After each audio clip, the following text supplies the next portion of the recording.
Hello అండి, welcome back to our channel Pravasthi smiles. ఈ రోజు వచ్చేసి సింపుల్గా పెసరపప్పు చేశానండి. ఇది ఎలా చేశానో ఈ వీడియోలో మీకు చూపిస్తాను. సో లేట్ చేయకుండా ఈ రెసిపీ ప్రిపరేషన్ని చూద్దాము. దీనికోసం నేను 1 కప్పు పెసరపప్పు తీసుకున్నాను. అలాగే 1 ఉల్లిగడ్డ, 2 టమోటాలు, 6 పచ్చిమిరపకాయలు తీసుకున్నాను. ఈ మిర్చి అంత కారం ఉండవు, అందుకని 6 తీసుకున్నాను. ఒకవేళ కారంగా ఉన్న మిర్చి అయితే మాత్రం 4 అయినా సరిపోతాయి. అలాగే ఇక్కడ చూపిస్తున్నంత చింతపండు తీసుకుని కొద్దిగా వాటర్ పోసి నానబెట్టాలి. ఇప్పుడు కుక్కర్లో పెసరపప్పు తీసుకొని ఇలా 2-3 సార్లు కడగాలి. సగం ఆనియన్ తీసుకొని ఇలా చిన్న చిన్న ముక్కలుగా కట్ చేసుకొని పెసరపప్పులో వేయాలి. అలాగే టమోటాలను కూడా ఇలా మీడియం సైజులో కట్ చేసుకొని కుక్కర్లో వేయాలి. పచ్చిమిరపకాయలను కూడా ఇలా మీడియం సైజులో కట్ చేసేసి కుక్కర్లో వేయాలి. 1/2 టీ స్పూన్ పసుపును వేయాలి. 1 కప్పు పెసరపప్పుకి 3 కప్పుల వాటర్ పోయాలి.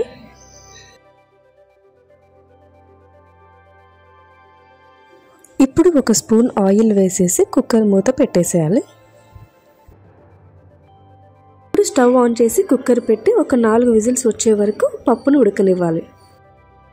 మీడియం ఫ్లేమ్లో పెట్టేసి ఉడకనివ్వాలి. తర్వాత కుక్కర్లో ఉన్న ప్రెషర్ అంతా పోయినాక మూత తీసి ఒకసారి పప్పు ఉడికిందో లేదో చూసుకోవాలి. పప్పు ఉడికినట్టయితే ఈ మోతాదులో కల్లుప్పు వేసి పప్పు గుత్తితో ఎనపాలి.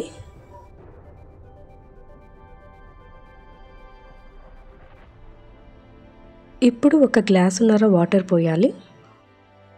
ఇప్పుడు ముందుగా నానబెట్టుకున్న చింతపండు రసం వేసి ఒకసారి అంతా కలిపేసి మళ్ళీ కుక్కర్ స్టవ్ పైన పెట్టి ఒక 5 నిమిషాల పాటు సిమ్లో పెట్టి ఉడకనివ్వాలి. ఈ విధంగా పప్పు పొంగుతున్నప్పుడు కుక్కర్ స్టవ్ పై నుంచి తీసి పక్కన పెట్టి పోపు పెట్టేసుకోవాలి. పోపు కోసము మిగతా సగం ఆనియన్ని ఈ విధంగా కట్ చేశాను. అలాగే కరివేపాకు, 3 ఎండుమిరపకాయలు, 2 స్పూన్ల తిరువాత గింజలు, అలాగే 6 లేదా 7 వెల్లుల్లిపాయలు తీసుకున్నాను. వెల్లుల్లిపాయలు ఒకసారి పప్పు గుత్తితో అలా మెదిపాను. ఇప్పుడు స్టవ్ ఆన్ చేసి ప్యాన్ పెట్టి 3 స్పూన్ల ఆయిల్ వేశాను. ఆయిల్ వేడైనాక ముందుగా తిరువాత గింజలు, వెల్లుల్లిపాయలు, ఎండుమిరపకాయలు, కరివేపాకు, ఉల్లిగడ్డ వేసి ఉల్లిపాయలు బాగా వేగేదాకా వేగనివ్వాలి.